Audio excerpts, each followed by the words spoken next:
Hello, नमस्कार, वन्नकम, सत श्री अकाल। आप सभी का स्वागत है आपके अपने ही channel Magnet Brains IIT JEE and NEET में। मेरा नाम है सत्यम शर्मा और आज हम स्टार्ट करने वाले हैं सेंटर ऑफ मास का तीसरा लेक्चर, जिसमें हम पढ़ेंगे मोशन ऑफ सेंटर ऑफ मास को और कंजर्वेशन ऑफ लीनियर मोमेंटम को।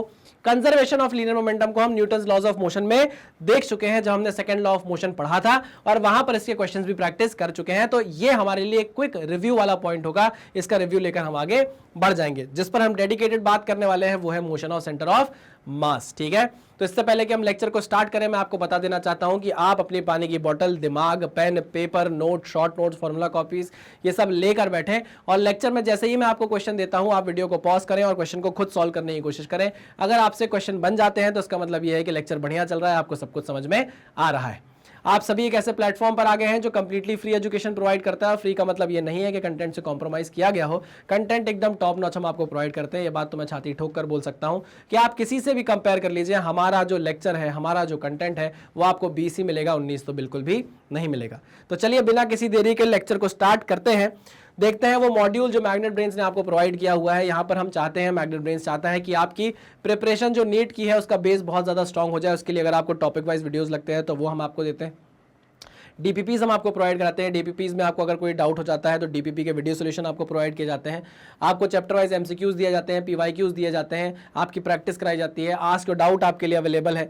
आपके साथ इंटरैक्टिव सेशन होता है जहाँ पर हम आपको मोटिवेट करते हैं। बस एक चीज़ है जिस पर हम अभी भी लगातार मेहनत करते जा रहे हैं और वो है एक ऑनलाइन टेस्ट प्लेटफॉर्म आपके लिए बनाना, जहाँ पर आप टेस्ट देकर ये देख पाएंगे कि आपकी प्रिपरेशन कैसी चल रही है।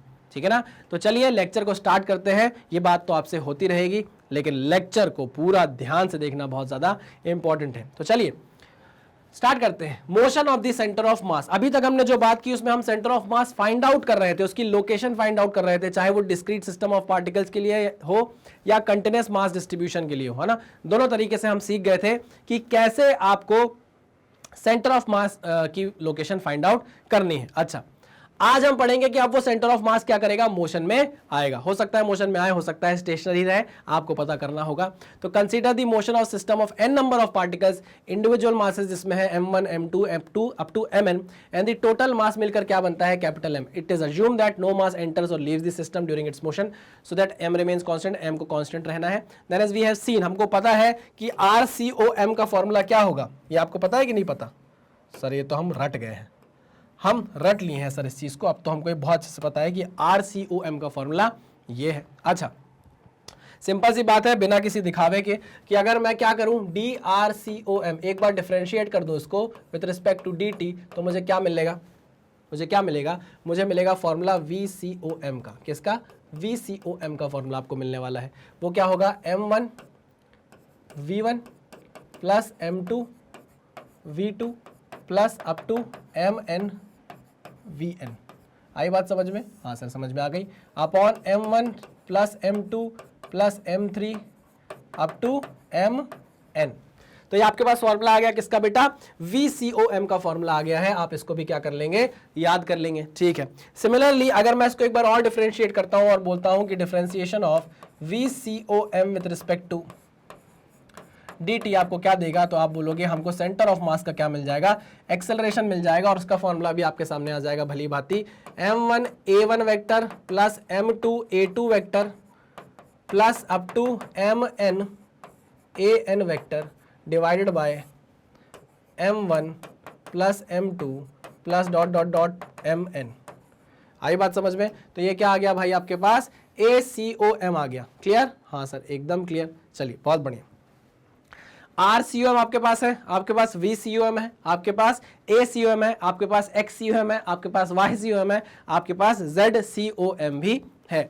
इतने सारे फॉर्मूले हैं और सब एक दूसरे से मिलते जुलते हैं, तो आपको टेंशन लेने की जरूरत बिल्कुल भी नहीं है। क्लियर? हाँ सर एकदम क्लियर है। चलिए आगे बढ़ते हैं। ये फॉर्मूले आपको याद रखने हैं और इस पर बेस्ड आपको क्या करना है, सिंपल क्वेश्चंस करने हैं। आइए आगे बढ़ते हैं। क्वेश्चन देखिए, ये क्वेश्चन आपकी आंखों के सामने है। In the arrangement shown in the figure, mass A is equals to 2 kg, mass B is equals to 1 kg, string is light and inextensible, find the acceleration of the center of mass of both the blocks, neglect friction everywhere। अब आपको centre of mass का acceleration find out करना है। Mass of A is 2 kg, मतलब यहां पर नीचे की तरफ क्या लगेगा भाई, 2g एक्ट करेगा। यहां पर नीचे की तरफ क्या एक्ट करेगा, 1g एक्ट करेगा। 2g की जगह मैं सीधा क्या 20 न्यूटन लिख दूं, 2g की जगह मैं सीधा सीधा 20 न्यूटन लिख दूं, हाँ सर 20 न्यूटन लिख दूं, यहाँ पर 10 न्यूटन लिख दूं, बिल्कुल लिख दूं सर, ओके। मुझे पता है कि ये भारी मास है तो नीचे की तरफ एक्सेलरेशन इसका a होने वाला है, और b जो मास है इसका एक्सेलरेशन ऊपर की तरफ होने वाला है। ये एक्सेलरेशन नीचे की तरफ है, ये एक्सेलरेशन ऊपर की तरफ है, दोनों का मैग्नीट्यूड सेम होगा बट डायरेक्शन क्या होने वाली है, अलग होने वाली है। तो अगर मैं इसको बोल दूं a1 और इसको बोल दूं a2, है ना, क्योंकि भाई एक्सेलरेशन क्या है, एक वेक्टर क्वांटिटी है, डायरेक्शन पे डिपेंड करती है ना, मैग्नीट्यूड भले ही सेम हो लेकिन डायरेक्शन क्या है बेटा, अलग अलग है। इसको आप मास 1 बोल दो, उसको आप मास 2 बोल दो, है ना। हमको क्या फाइंड आउट करना है, हमको सेंटर ऑफ मास का एक्सेलरेशन फाइंड आउट करना है। तो हम यहाँ पे फॉर्मूला लिखते हैं ACOM is equal to M1 A1 plus M2 A2 upon M1 plus M2 upon M1 plus M2। मेरी बात ध्यान से सुनना, है ना। यहाँ पर आपको A1 A2 की वैल्यू थोड़ी ना पता है, आपको ये बात बहुत अच्छे से पता है कि A1 वेक्टर का जो मैग्नीट्यूड होगा वो A2 वेक्टर के मैग्नीट्यूड के बराबर होगा, है ना। लेकिन ये मैग्नीट्यूड होगा कितना ये तो फाइंड आउट करना ही पड़ेगा ना। तो माला मेथड लगा दो, कौन सी मेथड लगा दो, माला मेथड। माला मेथड में क्या होता था याद करो, है ना, पुली के ऊपर माला लटकी हुई है, इस माला को उतारो और क्या लिटा दो। अरे भाई माला को उतारो और खींच के ऐसे जमीन पर लेटा दो। ये देखो, समझ रहे हो कि नहीं, हाँ सर बिल्कुल समझ रहे हैं। तो देखो ये है आपकी पोजीशन, क्या पोजीशन है भाई, ये है आपका मास A, इस पे लग रहा है बाहर की तरफ कितना न्यूटन, 20 न्यूटन, और ये कनेक्टेड है B से, है ना, B पे लग रहा है बाहर की तरफ कितना न्यूटन, 10 न्यूटन। अगर आप इसको एक सिस्टम मान लेते हो बेटा तो सिस्टम पर नेट एक्सटर्नल फोर्स कितना आ गया, 20 इधर 10 इधर, तो नेट एक्सटर्नल फोर्स 10 न्यूटन आ गया। हाँ सर, तो यहाँ पर अगर आप पूछो कि ए नेट कितना है या एक्सेलरेशन की वैल्यू कितनी है, तो आप बोलोगे net force upon total mass m1 plus m2। ठीक है, नेट फोर्स कितना है बेटा, 20 माइनस 10 यानी कि 20 यानी कि 10 डिवाइडेड बाय टोटल मास, 2 और 1 3, 2 और 1 3, तो ये हो गया 10, 20 में से 10 गए, 10 बचा, 2 और 1 3, कितना आ गया भाई ये 10/3। समझे कि नहीं समझे, हाँ सर। अगर मैं यहाँ पर ऑप्शन देखूँ तो g/3 दिया हुआ है, यानी कि आपको पता चल गया कि 10 की वैल्यू को आप g ले लो तो ये हो जाएगा g/3, ठीक है ना। किसकी तरफ बेटा, a की तरफ, यानी कि नीचे की तरफ, है ना। तो एक्सेलरेशन कितना आ गया माइनस g/3, इसका आ जाएगा एक्सेलरेशन कितना माइनस g/3, और इसका एक्सेलरेशन कितना आ जाएगा बेटा g/3। बस खत्म। आपको a1 a2 की वैल्यू ही तो चाहिए थी, रख दो भाई साइन के साथ। साइन के साथ रखना जरूरी है क्योंकि वेक्टर क्वांटिटी है। आओ साइन के साथ रखेंगे और यहाँ पर आंसर निकालेंगे सटासट खटाखट फटाफट। लो इसको मिटाओ, ये क्या हुआ, ये क्या हुआ था, ये क्या हुआ, कैसे हुआ, कब हुआ, क्यों हुआ, अब हुआ। मास 1 कितना है, 2 kg का मास है, ठीक है। एक्सेलरेशन कितना आया है माइनस g/3, इसका एक्सेलरेशन नीचे की तरफ है ना, हाँ, प्लस m2 का मास है 1, उसका एक्सेलरेशन है g/3 ऊपर की तरफ, divide by m1 plus m2 2 plus 1। चलो वेरी गुड। तो ये कितना हो गया minus 2g/3 plus g/3 divide by 3, ठीक है ना। तो ये कितना हो गया भाई माइनस 2g/3 हो जाएगा माइनस g/3 अपॉन 3, तो माइनस g/9 हो जाएगा, ठीक है ना। तो यहाँ आ गया कितना, सेंटर ऑफ मास का एक्सेलरेशन कितना आ गया माइनस g/3 माइनस g/9, यानी कि g/9 एक्सेलरेशन नीचे की तरफ डाउनवर्ड, g/9 एक्सेलरेशन डाउनवर्ड, ठीक है। यहाँ पर आपको क्यों पता चला कि ये कैसे आप गैस कर सकते थे कि नीचे की तरफ जाएगा, क्योंकि मास देख लो ना, भारी कौन सा है, मास ये वाला भारी है, मास ये वाला भारी है, तो इसकी तरफ इसका एक्सेलरेशन अगर नीचे की तरफ है तो सेंटर ऑफ मास का एक्सेलरेशन भी नीचे की तरफ ही होना था। चलो आगे बढ़ते हैं नेक्स्ट क्वेश्चन पे। नेक्स्ट क्वेश्चन क्या बोल रहा है, 2 particles of masses 2 kg and 4 kg are approaching towards each other with acceleration 1 metre per second square and 2 metre per second square. चलो 2 मासेस है, एक मास ये है 2 kg का, एक मास ये है 4 kg का। 4 kg यार 3 क्यों लिख रहे हो आप, दिमाग में कभी कभी क्या कुछ कुछ चलता रहता है। ये 2 kg या 4 kg are approaching towards each other with acceleration a1 is equals to 1 metre per second square, और इसका एक्सेलरेशन कितना है a2 2 metre per second square, 2 metre per second square on a smooth horizontal surface, then find the acceleration of centre of mass of the system. अगर आप इसको एक system consider कर लेते हो, अगर आप इसको एक सिस्टम कंसिडर कर लेते हो बेटा, तो इस सिस्टम का सेंटर ऑफ मास बताओ किस एक्सेलरेशन से जा रहा होगा। ठीक है भाई, हमें क्या पता किस एक्सेलरेशन से जा रहा होगा, हमारे पास तो सिर्फ फॉर्मूला है, इसको हम इमेजिन भी नहीं कर सकते है कि किस एक्सेलरेशन से सेंटर ऑफ मास जा रहा होगा, हमें क्या पता। हम तो भाई सिर्फ फॉर्मूले से पूछेंगे, फॉर्मूला ही हमें बताएगा m1a1 plus m2a2 upon m1 plus m2 upon m1 plus m2। चलिए m1 की वैल्यू है 2 kg, उसका एक्सेलरेशन है 1 metre per second square, minus लगा देता हूं, क्यों? क्योंकि 4 kg का मास जो है उसका एक्सेलरेशन अपोजिट डायरेक्शन में है, तो ये -2 हो जाएगा, डिवाइड बाय 2 और 4 6। ठीक है, तो ACOM is nothing but 2 minus 4 दूनी 8 डिवाइड बाय 6, 2 में से 8 का कितना बचा? -6/6 कितना आ गया? -1 मीटर पर सेकेंड स्क्वायर। तो आंसर कितना आ गया भाई? 1 मीटर पर सेकेंड स्क्वायर। अगर -1 और +1 दोनों ऑप्शन होते तो हम किसको आंसर मारते भाई? -1 मीटर पर सेकेंड स्क्वायर को। कुछ भी नहीं किया है, कुछ एक्स्ट्रा दिमाग नहीं लगाना भाई, फॉर्मूला पता है, फॉर्मूला लगाओ, आंसर खुद निकल कर आ जाएगा, आपको कुछ भी यहाँ पर एफर्ट डालने की जरूरत नहीं है। चलो बहुत बढ़िया, 2 क्वेश्चन होगा, एक ये और एक और क्वेश्चन पे चलते हैं हम आगे। 2 blocks of mass 10 kg 4 kg are connected by a spring। अरे यार ये तो बहुत घिसा बेटा क्वेश्चन है, डीसी पांडे का क्वेश्चन है जहां तक मुझे याद आ रहा है। एक मास है 10 kg का, एक मास है 10 kg का and 4 kg are connected by a spring, connected by a spring. भंग का रंग जमा हो चकाचक, है ना। On a frictionless horizontal surface, an impulse gives the velocity of 14 metre per second to the heavier block. Heavier block ये है, तो इस पर मैं क्या लगा देता हूँ? 14 मीटर पर सेकेंड की वेलोसिटी आ गई इसके पास, 14 मीटर पर सेकेंड की इम्पल्स है भाई, है ना। An impulse gives the velocity, मतलब इम्पल्स का मतलब ये होता है बहुत छोटे टाइम के लिए एक फोर्स लगा होगा जो इस मास को 14 मीटर पर सेकेंड की वेलोसिटी देकर चला गया। अरे भैया इसकी वेलोसिटी 14 मीटर पर सेकेंड हुई है ना। To the heavier block in the direction of the lighter block, the velocity of the centre of mass. Second block के पास क्या वेलोसिटी होगी यार? क्योंकि इंपल्स है, फोर्स बहुत छोटे टाइम के लिए एक्ट किया है और उसको वेलोसिटी देकर चला गया है, तो ये वेलोसिटी यहां तक पहुंच थोड़ी ना पाई है। समझ रहे हो कि नहीं समझ रहे हो? हाँ सर, तो ये वेलोसिटी यहां तक पहुंच ही नहीं पाई, तो इसकी वेलोसिटी कितनी हो गई? इसकी वेलोसिटी हमने मान ली 0 है। अब वो बोल रहा है कि अगर आप इसको एक सिस्टम कंसिडर कर लो तो बताओ सेंटर ऑफ मास का वेलोसिटी क्या होगी? चलो, तो velocity of centre of mass का फॉर्मूला हमारे पास है, वो क्या है? m1 v1 vector plus m2 v2 vector divided by m1 plus m2। चलो m1 की वैल्यू कितनी है? 10 kg, उसकी वेलोसिटी है 14 मीटर पर सेकेंड, ठीक है, प्लस दूसरा मास कितना है? 4 kg, वेलोसिटी है 0, डिवाइड बाय कितना हो जाएगा? 10 + 4 14, ये हो गया कितना? 0। तो 10 × 14 इज 140/14, तो VCOM इज नथिंग बट 140/14। 140/14 ये कट गया, कितना बचा? 10 बचा। कितना बचा? 10 मीटर पर सेकेंड। आंसर आ गया भाई 10 मीटर पर सेकेंड। क्लियर है? और क्या भाई, सिंपल क्वेश्चन आपको समझ में आ गया। फॉर्मूला जो आपने पढ़ा था उसको अप्लाई कैसे करना है, क्वेश्चन आपको खुद बता देगा कि बेटा ये गिवन है, तुम्हारे पास ये फॉर्मूले हैं, इसको लगा दो, गिवन से जो आपको वैल्यू मिल रही है वो सब पुट कर दो और आंसर निकाल लो। खुद क्वेश्चन आपको हाथ पकड़ के ले जाएगा भाई आंसर की तरफ। ठीक है ना। तो ये हमने पढ़ लिया, ये क्वेश्चन कर लिया, ये क्वेश्चन कर लिया और ये क्वेश्चन कर लिया। आगे बढ़ने की जरूरत है अब हमको। तो अब बढ़ते हैं हम एक और, अरे अभी एक और क्वेश्चन है यार। 2 blocks A and B of equal masses are released on 2 sides of a fixed wedge C as shown in the figure. Find the acceleration of the center of mass। DC Pandey का question, DC Pandey का question, ठीक है ना।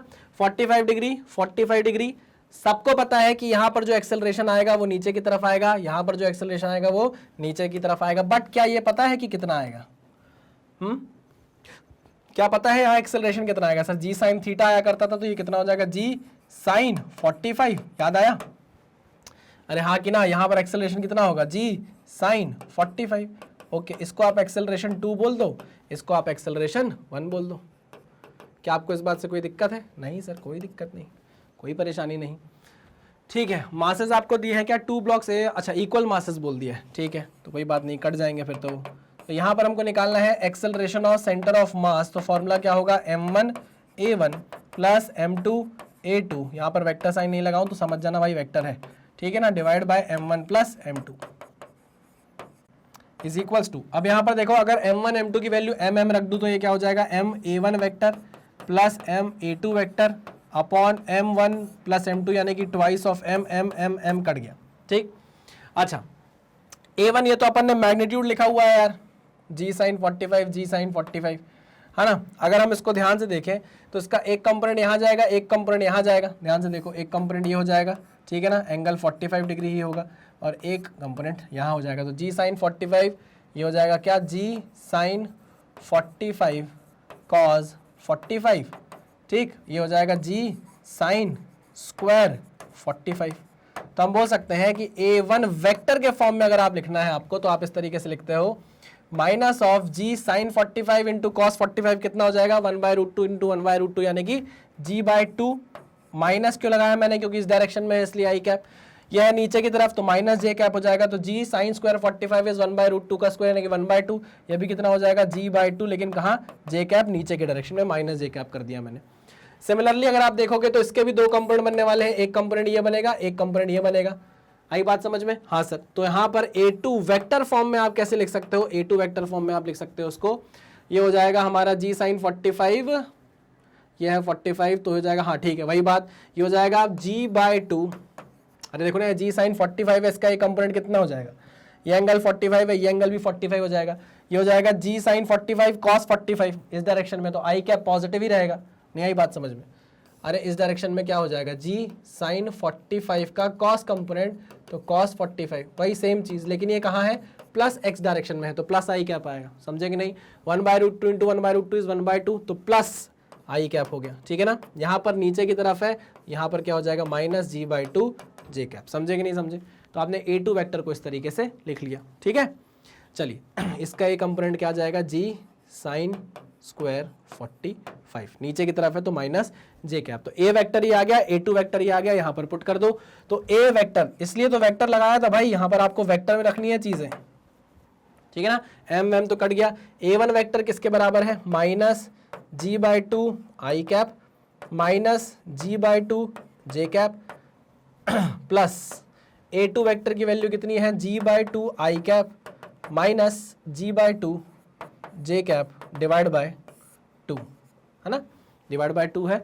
चलिए तो यहां पर देखिए, माइनस g/2 आई कैप प्लस g/2 आई कैप चला गया, माइनस g/2 जे कैप माइनस g/2 जे कैप किसके बराबर हो जाएगा भाई, किसके बराबर हो जाएगा, ACOM, ये हो जाएगा minus minus minus g 2 times ना, 2 times of g/2 J cap, ठीक, 2 से 2 कट गया, नीचे आ गया 2, तो आंसर कितना आ जाएगा, माइनस g/2 जे कैप, ठीक है। तो सेंटर ऑफ मास जो है वो नीचे की तरफ आ रहा है g/2 मैग्नीट्यूड से।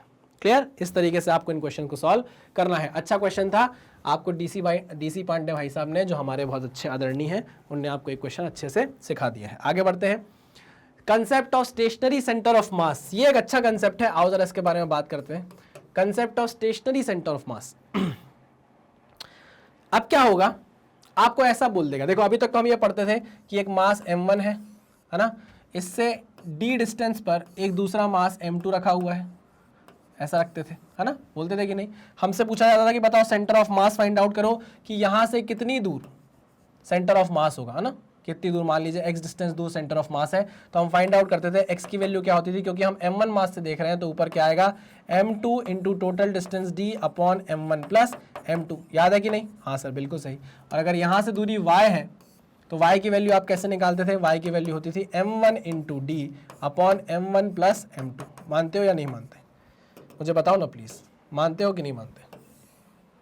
मानते हो कि नहीं मानते? बिल्कुल मानते हैं। अब बात यह होगी, आपको क्वेश्चन में ऐसा बोल दिया जाएगा कि सुनिए, अगर ये m1 मास क्या करता है, खिसक जाता है अपनी पोजीशन से। क्या करता है, m1 मास अपनी पोजीशन से खिसक जाता है, ठीक है ना। मान लीजिए अपनी जगह से कितना खिसक गया, dx डिस्टेंस खिसक गया, कितना खिसक गया, dx डिस्टेंस खिसक गया। और उसके बाद ऐसा बोला गया कि सेंटर ऑफ मास सिस्टम का अभी भी वही है। मतलब अगर m1 मास को dx डिस्टेंस खिसका दिया गया है, तो बताओ कितना m2 मास को खिसकाया जाए कि सेंटर ऑफ मास स्टेशनरी है, ऐसा पूछा जाता है ना। थोड़ा वर्ड्स मैंने ज्यादा अच्छे तरीके से अरेंज कर लिए। ऐसा पूछा जाएगा कि m1 मास को अगर dx डिस्टेंस आगे की तरफ धक्का दे दिया गया तो बताओ m2 मास को किस तरीके से एडजस्ट किया जाए कि सेंटर ऑफ मास स्टेशनरी रहे। अरे हाँ कि ना, ऐसा पूछा जाएगा कि m1 मास को dx खिसका दिया है, dx डिस्प्लेस किया है, dx डिस्प्लेस कर दिया है, तो बताओ m2 को कितना डिस्प्लेस करें और किधर करें, कितना डिस्प्लेस करें और किधर करें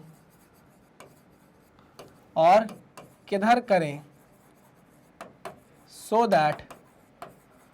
that center of mass remains stationary। ये मैंने हिंदी में लिख दिया है क्योंकि मेरे मन से यही निकल रहा था, remains stationary। इस तरीके से आपसे पूछ लिया जाता है, ठीक है ना। हम जानते हैं यार, सिंपल सा एक फॉर्मूला हमारे पास था XCOM का, है ना। XCOM का फॉर्मूला था, वो क्या था, m1 x1 plus m2 x2 divide by m1 plus m2, है ना। अगर मैं बोलूं कि यार हल्का सा डिस्प्लेस किया गया है m1 मास को, कितना, dx1 डिस्प्लेस किया गया है, ठीक है ना, क्लियर है। चलिए तो बताओ क्या ऐसा किया जाए कि सेंटर ऑफ मास स्टेशनरी रहे। अगर मैं इसको एडजस्ट कर लेता हूं तो मतलब आपको m2 को भी क्या करना पड़ेगा, डिस्प्लेस करना पड़ेगा, m2 को भी क्या करना पड़ेगा, डिस्प्लेस। अब मुझे नहीं पता किधर डिस्प्लेस करना है तो मैंने यहां पर लिख दिया dx2। इसको मैंने dx1 हिलाया, मुझसे पूछा गया कि भाई इसको कितना हिला ले, इसको कितना डिस्प्लेस कर दे कि सेंटर ऑफ मास क्या रहे, स्टेशनरी रहे, ठीक है। सेंटर ऑफ मास स्टेशनरी रखना है। आओ इसको थोड़ा सा पार्शियली डिफरेंशिएट करता हूं मैं, dxcom हल्का सा डिस्प्लेस हो रहा है, मान लिया मैंने सेंटर ऑफ मास। m1 इसको मैं लिख देता हूं x1 की जगह, हल्का सा डिस्प्लेस किया है, dx1 plus m2 dx2 divide by m1 plus m2। But आप एक बात याद रखिए, आपको बोला है सेंटर ऑफ मास क्या रहना चाहिए, स्टेशनरी रहना चाहिए। अगर सेंटर ऑफ मास स्टेशनरी है, इसका क्या मतलब है कि जो सेंटर ऑफ मास का डिस्प्लेसमेंट है वो तो जीरो ही रहेगा। अगर सेंटर ऑफ मास स्टेशनरी ही रह गया तो उसका डिस्प्लेसमेंट तो हुआ नहीं, तो dxcom क्या हो गया, जीरो हो गया। इसका मतलब ये है कि dxcom को आप क्या कर दो, जीरो कर दो, m1 प्लस m2 चला जाएगा, जीरो हो जाएगा। तो सिंपल सी बात है, m1 dx1 plus m2 dx2 plus m2 dx2 किसके बराबर हो जाएगा, जीरो के बराबर हो जाएगा। m1 dx1 plus m2 dx2 किसके बराबर हो जाएगा, जीरो के बराबर हो जाएगा। बात समझ में आई, हाँ सर समझ में आई। एक चीज और, अगर मैं dx1 इधर लिखूं तो ये क्या हो जाएगा, माइनस m2 dx2। इसका क्या मतलब है, ये माइनस साइन आपको क्या बता रहा है बेटा, ये माइनस साइन आपको बता रहा है कि आप एक को आगे खिसकाओगे। अगर आपने m1 को आगे की तरफ खिसका लिया तो ये जो dx2 की आपने डायरेक्शन आगे की तरफ ली थी, एक्चुअल में ये आगे की तरफ नहीं होगी, dx2 की वैल्यू कहां होगी, इस डायरेक्शन में होगी। समझे कि नहीं समझे, ये आपको क्वेश्चन में पता चल जाएगा, टेंशन मत लो। ये आपको क्वेश्चन में पता चल जाएगा, टेंशन मत लो। आई बात समझ में, हाँ सर। तो आपको ये रिलेशन लगाना है, क्लियर, पक्का, हाँ सर। अरे यार याद करो ना, हमने अभी पढ़ा था फर्स्ट लेक्चर में m1r1 is equal to m2r2, ये हमने डिराइव किया, जाकर देखो फर्स्ट लेक्चर में, जाकर देखो हमने डिराइव किया था क्या, हाँ सर डिराइव किया था। तो भाई यही चीज तो है, यही चीज तो है। समझ रहे हो कि नहीं, हाँ सर समझ रहे हैं। अच्छा क्वेश्चन करेंगे तो ज्यादा अच्छे से समझ में आएगा। हमको यहाँ ऐसा बोला है कि इस मास को खिसका दिया, अब बताओ इस मास को कितना खिसकाया जाए कि सेंटर ऑफ मास क्या रहे, स्टेशनरी है। तो आपको ये इक्वेशन लगानी है, ये काम की इक्वेशन है। चलो आओ क्वेश्चन करेंगे, ज्यादा अच्छे से समझ में आएगा। By what distance 10 kg mass should be move to keep the centre of mass stationary. अच्छा ये देखो यहाँ पे 2 सेंटीमीटर इसको खिसका दिया गया है, नहीं ये 2 kg, यहाँ पे 10 kg नहीं होगा, यहाँ पे 20 kg होगा बेटा। यहाँ पे क्या होने वाला है, 20 kg, क्योंकि 10 kg को तो ऑलरेडी हम 2 सेंटीमीटर खिसका रहे हैं ना, ठीक है ना। यहाँ पर क्या हो जाएगा, 20 kg। By what distance 20 kg mass should be move to keep centre of mass stationary. आओ देखते हैं, सेंटर ऑफ मास स्टेशनरी रखना है अपने को, ठीक है ना। 10 kg का मास आपने 2 सेंटीमीटर से खिसका दिया, समझना। अब 20 kg का मास आपको कितना खिसकाना पड़ेगा, हमें नहीं पता। आइए देखते हैं। मैंने बोला कि यार 20 kg मास को मुझे कितना खिसकाना है, x खिसकाना है है ना, in order to maintain the centre of mass in the stationary condition. Wow, इसका मतलब ये है m1 x1, अगर इसको मैंने x1 खिसकाया है x1 तो इसको मैंने x2 खिसकाया है, ठीक है ना। m1 x2 minus m2, minus क्यों लगाया, क्योंकि x2 मैं इधर खिसका दे रहा हूँ, इज इक्वल्स टू 0, वही इक्वेशन लगाई है बेटा मैंने, ठीक है। m1 की वैल्यू है 10 kg, उसको मैंने खिसकाया है 2 सेंटीमीटर।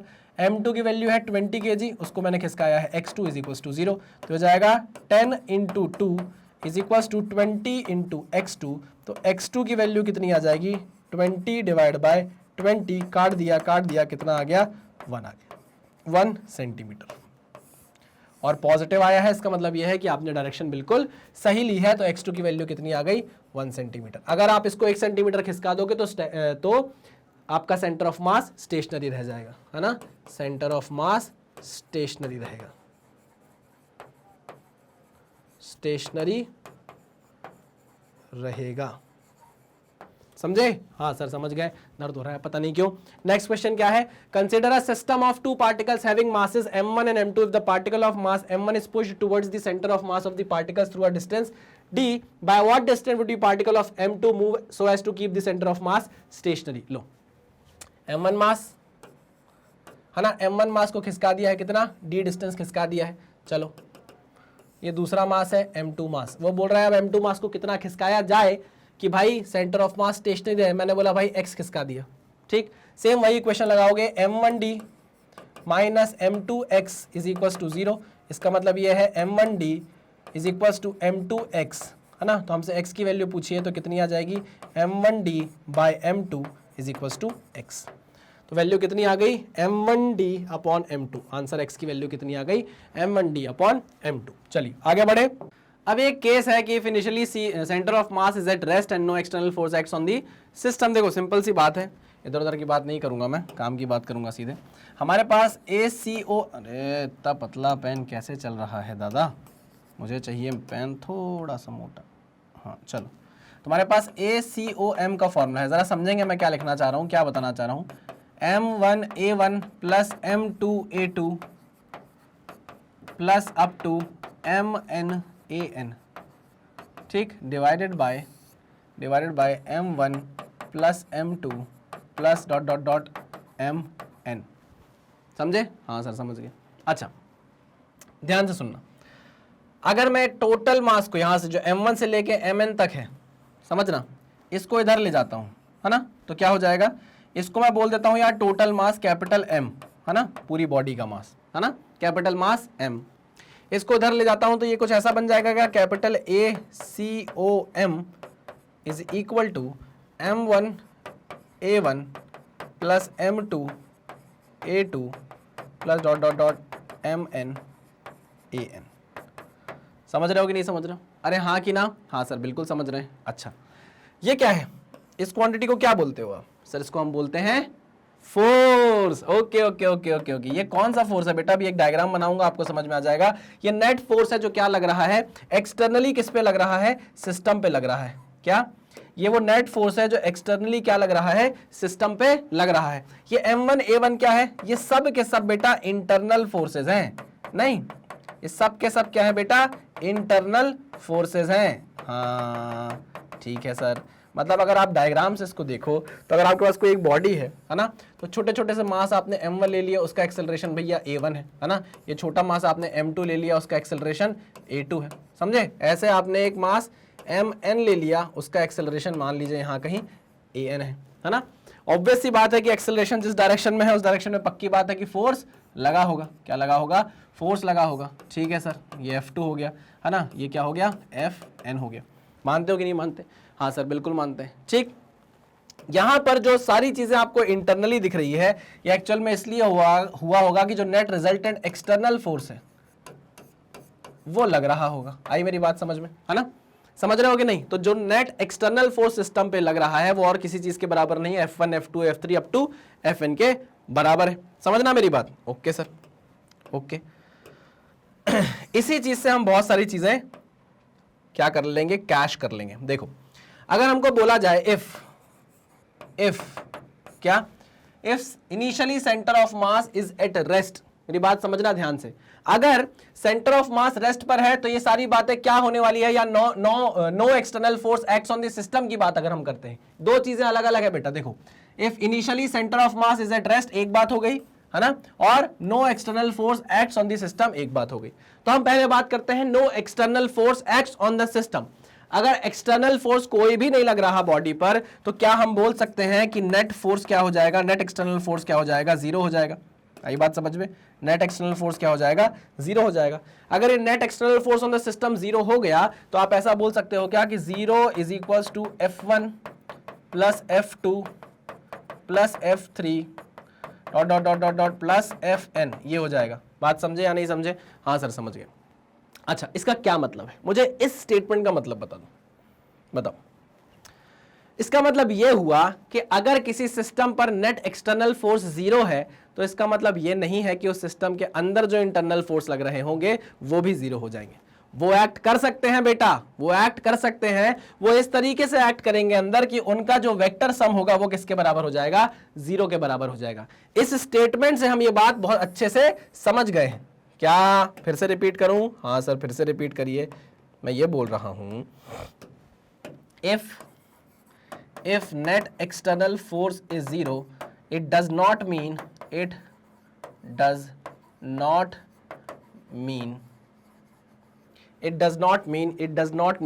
that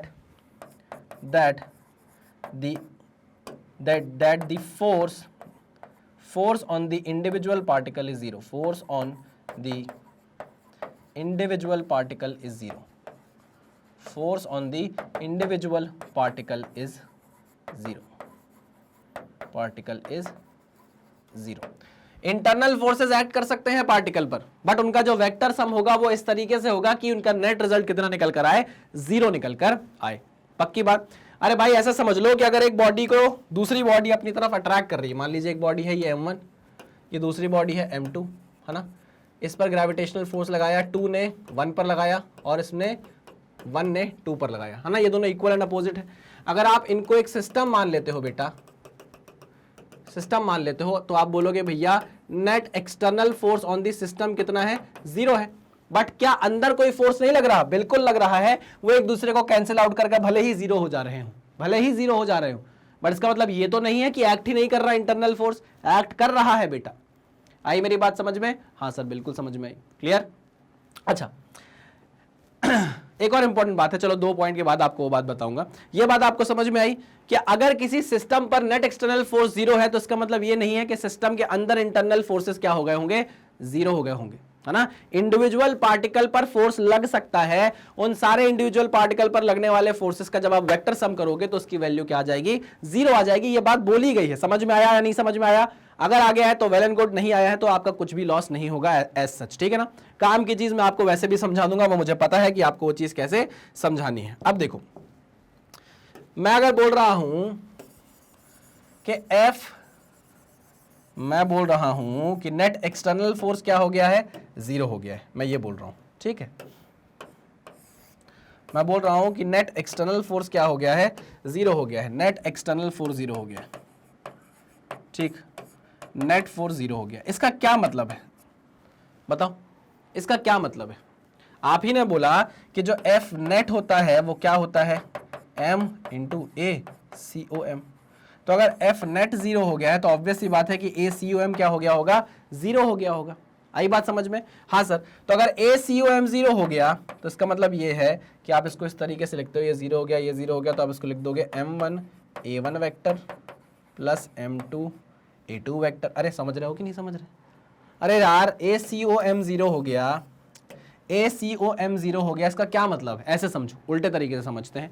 ACOM अगर जीरो हो गया तो इसका क्या मतलब है? आओ, हम जानते हैं कि अगर एक्सेलरेशन जीरो हो जाता है तो इसका मतलब यह है कि सेंटर ऑफ मास की जो वेलोसिटी है वो कांस्टेंट हो जाएगी, हाँ कि ना? अरे समझ रहे हो कि नहीं समझ रहे? उल्टा समझा रहा हूं मैं आपको, जो आपने न्यूटन सेकंड लॉ में पढ़ा था कि अगर एक्सेलरेशन जीरो हो जाता है, एक्सेलरेशन जीरो हो जाता है तो एक्सेलरेशन के जीरो होने से सेंटर ऑफ मास की वेलोसिटी क्या हो जाएगी, कांस्टेंट हो जाएगी। बात समझे कि नहीं समझे? हाँ सर बिल्कुल समझ गए। If acceleration of center of mass is equals to 0, this implies velocity of center of mass is constant. ये जो velocity of center of mass constant है, इसका क्या मतलब है? इसके दो मतलब हो सकते हैं, इसके दो मतलब हो सकते हैं। या तो आपकी जो बॉडी है, आपका जो सिस्टम है, उसका जो सेंटर ऑफ मास है वो रेस्ट पर है, या तो वो कांस्टेंट वेलोसिटी से चल रहा है। आई मेरी बात समझ में? ध्यान से सुनना। अगर आपने किसी ऑब्जेक्ट या किसी सिस्टम पर नेट एक्सटर्नल फोर्स लगाया, किसी सिस्टम पर आपने नेट एक्सटर्नल फोर्स लगाया, ठीक है ना, बाद में आपने देखा कि अरे यार नेट एक्सटर्नल फोर्स लगाने से उस पर इंडिविजुअल पार्टिकल पर बहुत सारे फोर्सेस आ गए, ठीक है, बाद में मैंने ये देखा कि यार वो फोर्स हटा लिया जाए, तो अगर मैंने एक्सटर्नल फोर्स हटा लिया तो नेट एक्सटर्नल फोर्स कितना हो गया बेटा? 0 हो गया। इसका मतलब ये नहीं है कि इंडिविजुअल पार्टिकल पर फोर्स नहीं हो सकता है, बट वो इस तरीके से एक्ट करेगा कि उनका वेक्टर सम क्या हो जाए? 0 हो जाए। ठीक। अगर हम सेकेंड लॉ की तरफ से देखें तो हमें पता चलता है कि अगर फोर्स 0 है तो एक्सेलरेशन 0 होगा, एक्सेलरेशन 0 है तो वेलोसिटी क्या होने वाली है? कांस्टेंट होने वाली है। ठीक। अगर मान लीजिए फोर्स लगने से पहले कोई सिस्टम रेस्ट पर है, ठीक, if initially center of mass is at rest, यानी कि if initially ये system is at rest, if initially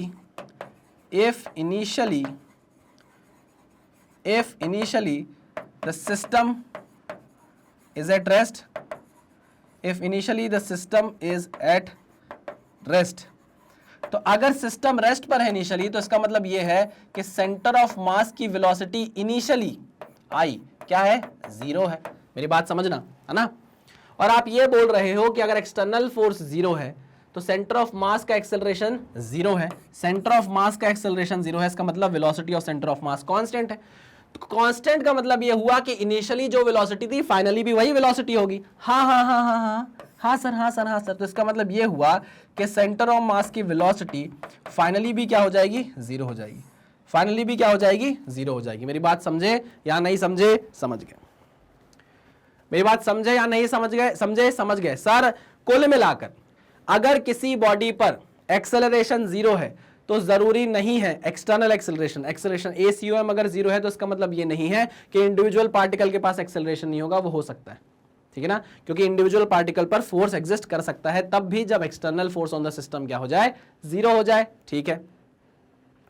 but अगर आपके सिस्टम पर एक्सटर्नल फोर्स नहीं है तो आपका सिस्टम इनिशियली रेस्ट पर है, मतलब आपका सेंटर ऑफ मास भी इनिशियली किस पर है? रेस्ट पर है।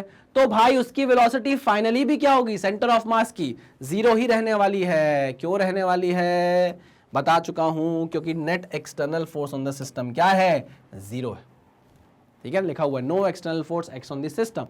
तो अगर आपका mass initially, centre of mass अगर इनिशियली रेस्ट पर है तो वो फाइनली भी किस पे रहेगा? रेस्ट पर रहेगा। बात समझ में आई? ये चीज इंपॉर्टेंट है जो मैंने आपको बता दी है डिस्कशन के थ्रू। क्लियर? पक्का? हाँ सर। और अगर आपका सेंटर ऑफ मास बेटा रेस्ट पर है तो क्या होता है? बताओ मुझे। If centre of mass has to remain eight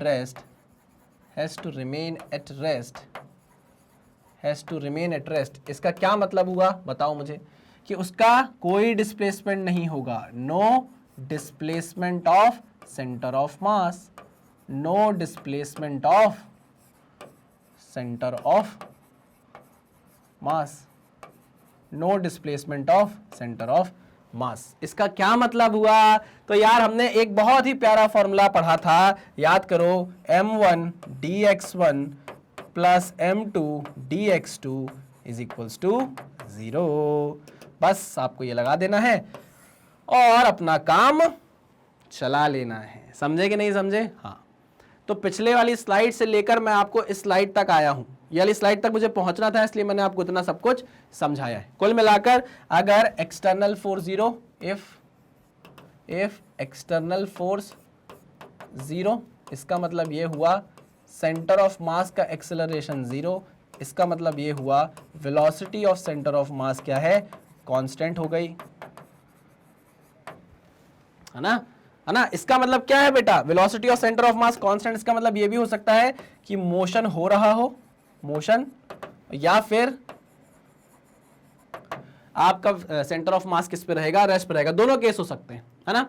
ये वाला केस कब होगा? रेस्ट वाला केस कब होगा? If initially centre of mass is at rest, if initially centre of mass is at rest, if initially centre of mass is at rest. Clear बात? हाँ sir, एकदम क्लियर बात, एकदम क्लियर बात, पक्की बात, 100%। ये काम की चीज थी, इससे हमने जो फाइनल रिजल्ट निकाला है वो निकाला हुआ है। ठीक है ना? अगर आपको समझ में आ गया है तो वेल एंड गुड, नहीं तो आप क्वेश्चन करेंगे तो आपको सब कुछ समझ में आ जाएगा। क्वेश्चन देखिए, 2 particles of masses 2m and 3m are placed at separation d। Okay, ये हिसाब, ये हमारा क्वेश्चन है, शायद ये डीसी पांडे का क्वेश्चन है। 2m and 3m are placed at separation d on a smooth surface. They move towards each other due to mutual attractive forces. Find acceleration of COM. ठीक है, acceleration of COM, velocity of COM when separation between particles is d by 3. At what distance from the initial position of mass 2m the particle will collide? अच्छा, ये question आ गया है, आओ इसको solve करते हैं। इसको करो पहले क्लियर, पीले कलर का पेन करो सिलेक्ट और करो क्वेश्चन को सॉल्व। बोल रहा है 2m मास F फोर्स, 3m मास इंटरनल फोर्स, है ना, लिखा हुआ है म्यूचुअली अट्रैक्टिव फोर्स इनके बीच में, म्यूचुअली अट्रैक्टिव फोर्सेस के कारण वो बढ़ रहे हैं। अच्छा, म्यूचुअली अट्रैक्टिव फोर्स के कारण बॉडी तो मूव कर सकती है, mutually attractive force internal forces के कारण बॉडी मूव तो कर सकती है but centre of mass move नहीं करता है। ठीक है ना?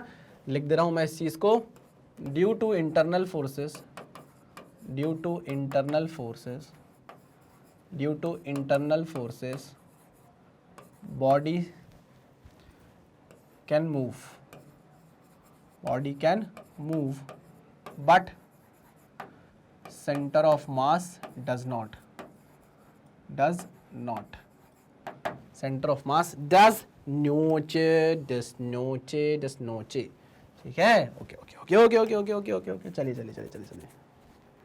पहला पॉइंट क्या है? Acceleration of the centre of mass. यहां पर आपको साफ साफ बोला है 2 particles 2m and 3m are placed at मतलब रेस्ट पर रखा हुआ है। मतलब आप बोल सकते हो कि centre of mass is initially at rest, centre of mass is initially at rest, place करके रखा है ना भाई, is initially at rest, centre of mass is initially at rest. ठीक है, ये बात हो गई एकदम कॉन्फर्म। ठीक, अब वो बोल रहा है acceleration of the centre of मास बता दो। पहले मुझे ये बताओ कि अगर मैं इसको एक सिस्टम मान लेता हूं, अगर मैं इसको एक सिस्टम मान लेता हूं, इस सिस्टम पर कोई नेट एक्सटर्नल फोर्स है? नहीं, इस सिस्टम पर नेट एक्सटर्नल फोर्स क्या है? 0 है। अगर इस सिस्टम पर नेट एक्सटर्नल फोर्स 0 है तो बताओ मुझे सेंटर ऑफ मास का एक्सेलरेशन कितना होगा? अगर नेट एक्सटर्नल फोर्स 0 है तो सेंटर ऑफ मास का एक्सेलरेशन कितना होगा? 0 होगा। तो यहां पर पहले क्वेश्चन का आंसर आपके सामने आ गया है, नेट एक्सटर्नल फोर्स क्योंकि 0 है इसलिए हम बोलेंगे कि सेंटर ऑफ मास का एक्सेलरेशन क्या हो जाएगा? 0 हो जाएगा। ठीक, ओके, वेरी गुड। आगे बी पॉइंट क्या बोल रहा है? वेलोसिटी ऑफ सेंटर ऑफ मास। देखो, इनिशियली सेंटर ऑफ मास किस पर है? रेस्ट पर है। यहां पर मैंने आपको साफ साफ बताया था कि नेट एक्सटर्नल फोर्स अगर 0 तो सेंटर ऑफ मास का एक्सेलरेशन 0, यानी कि सेंटर ऑफ मास की वेलोसिटी कांस्टेंट हो सकती है, यानी कि वो मोशन में हो भी सकता है और रेस्ट पर भी हो सकता है। रेस्ट पर वो कब होगा? If initially centre of mass is at rest. लो भैया, initially centre of mass is at rest, तो हम बोलेंगे velocity of centre of mass क्या है बेटा? 0 है, क्योंकि सेंटर ऑफ मास तो रेस्ट पे बैठा हुआ है इनिशियली। चलिए, थर्ड पॉइंट क्या बोल रहा है? At what distance from the initial position of mass 2m, अच्छा, the particles collide। अच्छा अच्छा अच्छा अच्छा अच्छा, अगर मान लो पार्टिकल कोलाइड कर जाते हैं, है ना, यहाँ कहीं कोलाइड कर गया, मान लो ये 2m है, ये 3m है, ये 2m है, ये 3m है, ये क्या कर गया भाई? कोलाइड कर गया, ये कोलाइड कर गया। तो आपको ऐसा नहीं लगता कि इनका सेंटर ऑफ मास यहाँ कहीं लाई करेगा? यहाँ से x डिस्टेंस पर इधर कहीं सेंटर ऑफ मास लाई करने वाला है। बिल्कुल सही। अगर आपको इस मास से दूरी निकालनी है सेंटर ऑफ मास की, मैं बोल रहा हूं यहां कहीं सेंटर ऑफ मास अब लाई करेगा, क्योंकि कोलिजन हो गया ना बेटा, कोलिजन हो गया है ना। अच्छा, एक चीज और है, अच्छा ये मैंने पढ़ा नहीं शायद पूरा। Velocity of centre of mass when separation between particles becomes d/3। खैर कोई फर्क नहीं पड़ता उससे, मैंने सिर्फ इतना पढ़ के वेलोसिटी ऑफ सेंटर ऑफ मास 0 बोल दिया, क्योंकि मुझे पता है कि इनिशियली भी सेंटर ऑफ मास रेस्ट पे था, एक्सटर्नल फोर्स 0 था, तो सेंटर ऑफ मास का एक्सेलरेशन 0 हो गया था, इसलिए वेलोसिटी कांस्टेंट थी। और इनिशियली अगर सेंटर ऑफ मास रेस्ट पे है तो फाइनली भी होगा अगर कोई भी सेपरेशन हो। ये मैंने पढ़ा नहीं था, बट इसके बाद भी आंसर बिल्कुल सही है, क्योंकि कंसेप्ट एकदम सही है। अच्छा, वापस आते हैं। What distance from the initial position of mass 2m the particles collide. मैंने ये बोला कि अगर दोनों पार्टिकल कोलाइड कर जाते हैं 2m एंड 3m, तो जहां कोलाइड करेंगे अब सेंटर ऑफ मास वहीं तो आ जाएगा। समझ रहे हो कि नहीं? हाँ सर, बिल्कुल सही कह रहे हो आप। जहां सेंटर ऑफ मास होगा वहीं तो कोलाइड कर जाएंगे, ये बिल्कुल सही। नहीं आई बात समझ में? अरे हाँ ना भाई, ये चले चले चले चले चले कोलाइड कर गया तो भाई सेंटर ऑफ मास यही तो आ गया कि नहीं आ गया? मैंने बोला कि 2m से x दूरी पर आ गया। इस वाले मास से अगर आपको सेंटर ऑफ मास की डिस्टेंस चाहिए तो आप कौन सा मास कंसीडर करते हो न्यूमरेटर में? 3m। समझे कि नहीं समझे? हाँ सर, तो हम निकालते हैं x की value. x is equals to, बताओ कितना होगा वो वाला मास, 3m इंटू टोटल डिस्टेंस कितनी है d divide by total mass 2m plus 3m यानी कि 5m, यानी कि 5m। तो m से m कट गया, 3d/5 आ गया। सीधा सीधा आंसर है, कुछ भी करने की जरूरत आपको नहीं थी, कुछ भी करने की आपको जरूरत नहीं थी, सीधा सीधा आंसर आपने 3d/5 दे दिया है। अच्छा, अगर इसको दूसरे तरीके से करना हो, लंबी मेथड से करना हो, तो आप लंबी मेथड से भी कर सकते हो। मान लीजिए सेंटर ऑफ मास यहां से x डिस्टेंस पर है, तो बताओ यहां से कितनी डिस्टेंस पर होगा? आप बोलोगे टोटल डिस्टेंस है d, तो यहां से कितनी डिस्टेंस पर होगा? d माइनस x डिस्टेंस पर होगा। समझे या नहीं समझे? हाँ कि ना? बिल्कुल सही। सेंटर ऑफ मास स्टेशनरी है, कहीं जा नहीं रहा, सेंटर ऑफ मास रेस्ट पर ही है। देखो ना, velocity of centre of mass is 0, यानी कि सेंटर ऑफ मास रेस्ट पर ही है। आपको सेंटर ऑफ मास स्टेशनरी रखना है। अगर आपको सेंटर ऑफ मास स्टेशनरी रखना है, ये सेकंड मेथड बता रहा हूं, सेकंड मेथड बता रहा हूं, है ना। सेंटर ऑफ मास को हमको स्टेशनरी रखना है, COM is stationary, COM is stationary. अगर सेंटर ऑफ मास स्टेशनरी है बेटा, तो हम जानते हैं m1 dx1 plus m2 dx2 is equals to 0 होता है। m1 की वैल्यू है 2m, वो कितना चल रहा है? मैं मान रहा हूं x चल रहा है, माइनस, माइनस क्यों? क्योंकि इधर चल रहा है, इसलिए मैंने इसको माइनस ले लिया, मुझे पता है ना। चलिए, तो ये गया 3m into D minus X is equals to 0। इसको भी आप सॉल्व करेंगे तो यहां से x की वैल्यू निकल कर आ जाएगी 3d/5। ठीक है ना? तो ये लंबा मेथड था और ये शॉर्टकट था भाई, जो हमने सिर्फ दिमाग से सॉल्व कर लिया, कुछ भी करने की जरूरत हमको नहीं थी, सीधा फॉर्मूला लगाया और आंसर निकाल लिया। आ जाओ भाई नेक्स्ट क्वेश्चन पे चले। नेक्स्ट क्वेश्चन, द बलून, अरे बलून वाला कहां से आ गया भैया? एक क्वेश्चन और तो था ना हमारा, एक क्वेश्चन और भी तो था, किधर चला गया, किधर चला गया? नहीं है क्या? यही क्वेश्चन है क्या? हाँ, ये वाला क्वेश्चन देखो। Two particles which are initially at rest, पहले ये वाला करेंगे फिर बलून पर चलेंगे। Two particles which are initially at rest, initially at rest, initially at rest मतलब centre of mass is at rest, at rest initially, initially, initially, ठीक है। Two particles which are initially at rest move towards each other under the action of their internal attraction if their speeds are v and 2v। एक मास है बेटा, एक मास है दूसरा बेटा, ये मास है m1, ये मास है m2। बोल रहा है कि इंटरनल अट्रैक्शन फोर्सेस कारण v और 2v के कारण किसी पर्टिकुलर वेलोसिटी पर है, किसी पर्टिकुलर इंस्टेंट पे, ठीक है ना। If their speeds are v and 2v at any instant then the speed of the centre of mass of the system will be. मुझे ये बताओ कि इस सिस्टम पर कोई नेट एक्सटर्नल फोर्स है? इस सिस्टम पर कोई नेट एक्सटर्नल फोर्स है? इस सिस्टम पर कोई नेट एक्सटर्नल फोर्स है? बताओ मुझे।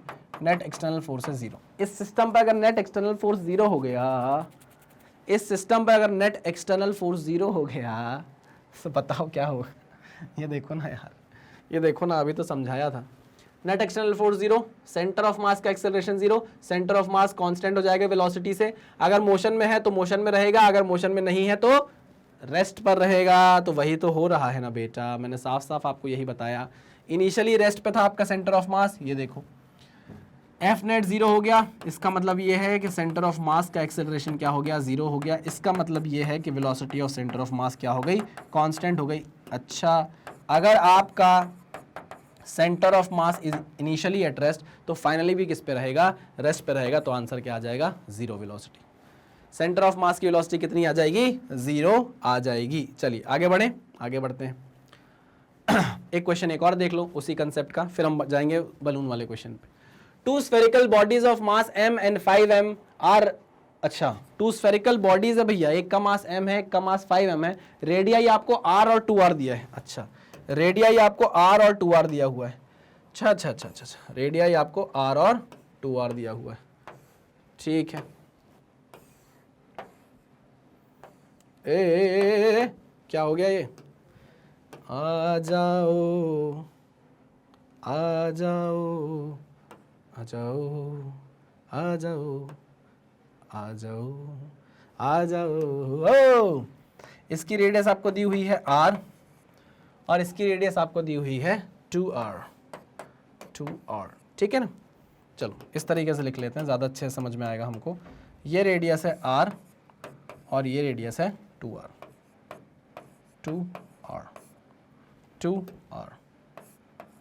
समझे या नहीं समझे? हाँ सर समझ गए, ठीक है। मास कितना दिया हुआ है? m and capital 5m, capital M and 5m। चलो क्या बोल रहा है? Are released in free space. Released in free space मतलब क्या है भैया? इनिशियली किस पर है? सेंटर ऑफ मास रेस्ट पर है। रिलीज्ड, रिलीज मतलब रख दिया बेटा, है ना। तो इसका क्या मतलब है? इसका मतलब ये है कि centre of mass is at rest initially, is at rest initially, ठीक है ना। इसका मतलब ये है सेंटर ऑफ मास की वेलोसिटी इनिशियल कितनी है? 0 है। चलो with initial separation between their centres equal to 12r, क्या बोल रहा हूं मैं अभी, 12r। इनके बीच का जो इनिशियल सेपरेशन दिया हुआ है आपको वो 12r दिया हुआ है। कितना दिया हुआ है? 12r दिया हुआ है। कितना दिया हुआ है? 12r दिया हुआ है। समझे कि नहीं समझे? हाँ सर समझ गए, 12r दिया हुआ है। If they attract each other due to gravitational force only, उनके बीच में क्या लग रहा है? म्यूचुअल अट्रैक्टिव फोर्स लग रहा है, जो कि ग्रेविटेशनल फोर्स है F। म्यूचुअल अट्रैक्टिव फोर्स लग रहा है F, ठीक है ना। Then the distance covered by the smaller body before collision, distance covered by the smaller body before collision. अच्छा जरा कोलिजन जब हो जाएगा उसकी कंडीशन बनाते हैं। ये है इनिशियल कंडीशन, अब हमको फाइनल कंडीशन बनानी है। आओ इसी चीज को मैं उठा कर लाता हूं, copy, control C control V, आ गया। इधर आ जाओ बेटा तुम, हम तुम्हारा कोलिजन कराएंगे। अब हम तुम्हारा कोलिजन कराएंगे। चलो कंट्रोल C कंट्रोल V, यहाँ से उठाए, इसको लेके आए और ये हमने कराए कोलिजन। चलो कोलिजन हो गया भैया, कोलिजन हो गया। मतलब इसकी रेडियस कितनी थी? r और इसकी रेडियस कितनी थी बेटा? 2r। ठीक समझ रहे हो कि नहीं? हाँ।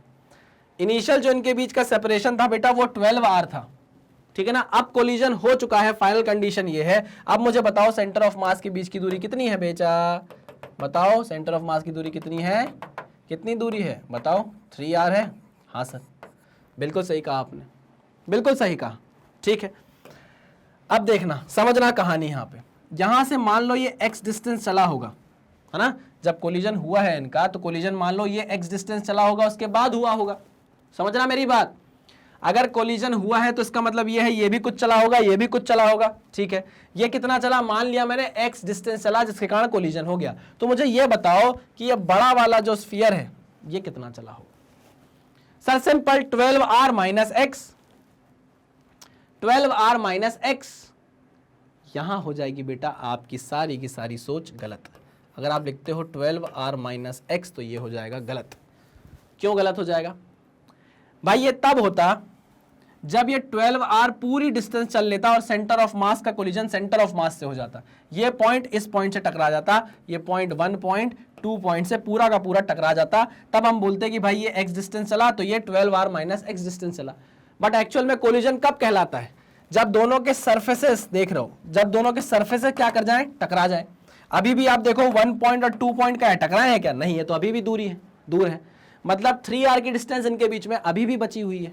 मतलब इफेक्टिव डिस्टेंस कितनी चल रहा है ये बड़ा वाला स्फीयर? बताओ ना मुझे।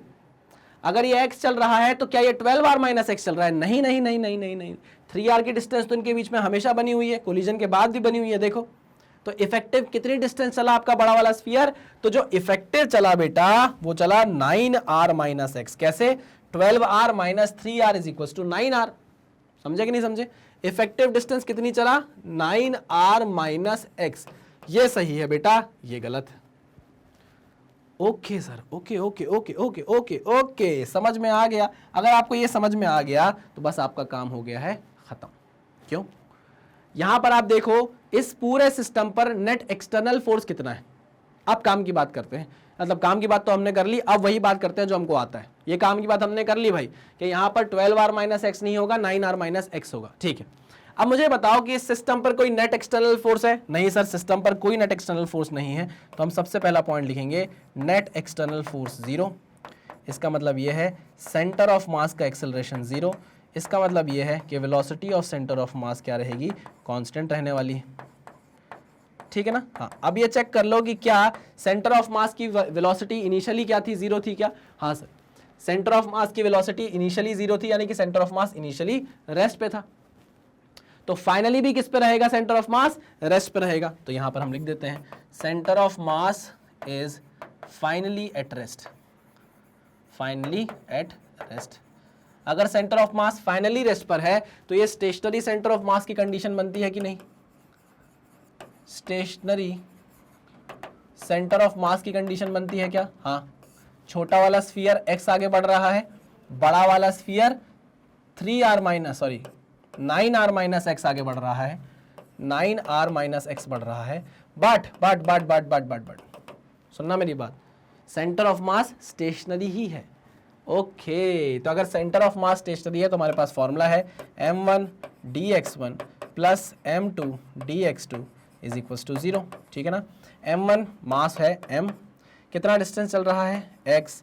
ये चल रहा है इस डायरेक्शन में तो माइनस लगा देता हूं। इसका मास कितना है? 5m। और ये कितना है बेटा? 9r minus x। 9r minus x is equals to 0। ठीक है, m से m गया तो आ जाएगा x is equals to 5 into 9r, अरे अरे अरे अरे अरे अरे अरे अरे अरे अरे अरे अरे 9r माइनस x। ठीक है, तो x इज इक्वल्स टू ना बना 45r माइनस 5x। ठीक है ना? इसको उधर लेकर आओगे तो ये कितना हो जाएगा? 6x is equals to 45r, है ना? तो x की वैल्यू कितनी आ गई? 45r बटे 6, यानी कि 3 15 3 45 3 दूनी 6, है ना? तो x की वैल्यू कितनी आ गई? 7.5r। 7.5r पक्का? हाँ सर पक्का। तो x की वैल्यू कितनी आ गई? 7.5r। लो भैया, यही पूछा था।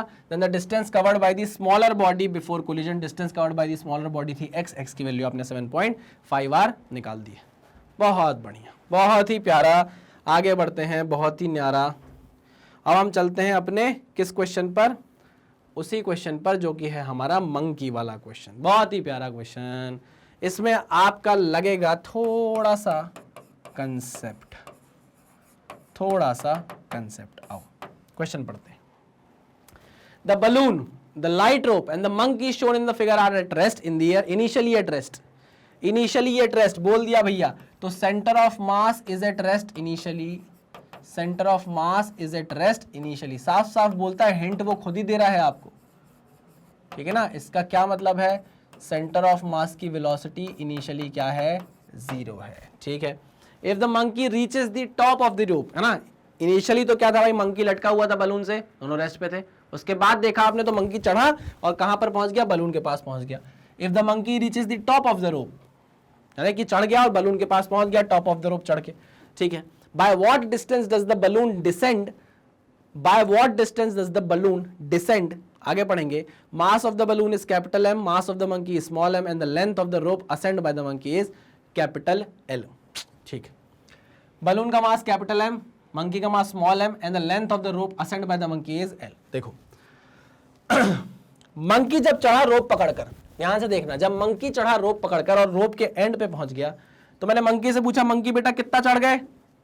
तो मंकी ने बोला मैं तो L चढ़ गया। ठीक है, ठीक है, मंकी ऊपर चढ़ रहा है। आपको ऐसा नहीं लगता कि मंकी जब ऊपर चढ़ रहा होगा तो बलून को भी नीचे खींच रहा होगा? हाँ कि ना? हाँ, तो इसका मतलब यह है कि बलून भी क्या कर रहा होगा? डिसेंड कर रहा होगा। मंकी असेंड कर रहा होगा, बलून क्या कर रहा होगा? डिसेंड। तो मैंने ये बोला कि भाई L डिस्टेंस अगर मंकी चढ़ा है, जो मंकी खुद बोल रहा है कि मैं L डिस्टेंस चढ़ा हूं, रोप के एंड तक आ गया हूं, तो भाई इसको चढ़ने के लिए इसने बलून को नीचे खींचा होगा। तो मैंने माना कि बलून को इसने x नीचे खींच लिया। ठीक, और ये मंकी भाई साहब बोल रहे हैं कि मैं L डिस्टेंस ऊपर चला गया। ठीक है ना? बट ये तो with respect to the monkey है ना बाबा, with respect to the monkey है। ये सब होते हुए कौन देख रहा है? ये सब होते हुए मैं देख रहा हूं। कहां से? ग्राउंड से, है ना? देखो बेटा, दो चीजें मूव कर रही है, मंकी ऊपर जा रहा है, बलून नीचे आ रहा है, रिलेटिव मोशन हो रहा है। तो आपको पता है कि जब भी मोशन रिलेटिव हो, उसको ग्राउंड से अगर देख लो तो चीजें आसान हो जाती हैं। मैं ग्राउंड पर बैठ गया और मैंने ग्राउंड से देखा, ग्राउंड से मैंने क्या देखा, समझना, यही कंसेप्ट है। ग्राउंड से देख रहा हूं, ग्राउंड से देखा, ग्राउंड से देखा। क्या देखा ग्राउंड से बेटा, क्या देखा ग्राउंड से? ग्राउंड से इंसान ने देखा कि मंकी एक्चुअल में एल लेंथ थोड़ी ना चढ़ा है। अगर ये बलून खुद एक्स नीचे आ गया तो ये मंकी एल थोड़ी ना चढ़ेगा।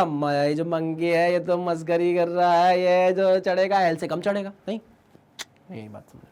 अरे भाई मंकी चढ़ रहा है, बलून नीचे आ रहा है ना। तो मुझे ऐसा दिखा कि जो मंकी बोल रहा है कि वो एल डिस्टेंस ऊपर चढ़ा, वो झूठ बोल रहा है। झूठ उसको ऐसा लग रहा है, झूठ तो नहीं बोल रहा बेचारा, उसको ऐसा लग रहा है। बट एक्चुअल में जमीन से अगर पूरे सिनेरियो को देखें तो ये एल डिस्टेंस ऊपर नहीं चढ़ रहा है, ये एल से थोड़ी कम डिस्टेंस ऊपर चल रहा है। क्यों? क्योंकि ये जो बलून है ये भी नीचे आ रहा है, हाँ कि ना। कितना नीचे आ रहा है? एक्स। तो ये कितना चढ़ रहा होगा? एल से थोड़ा कम। कितना कम? L minus x. समझे कि नहीं समझे? हाँ कि ना? हाँ सर। तो ये जो बलून पे चढ़ने वाला मंकी है ये एक्चुअल में एल लेंथ नहीं चढ़ा, ये एल माइनस एक्स चढ़ा। कहां से देखने के बाद? ग्राउंड से देखने के बाद, ठीक है ना।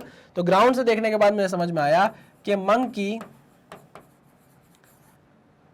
एल नहीं,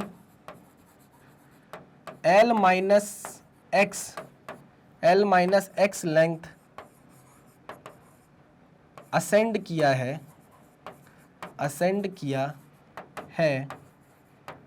क्योंकि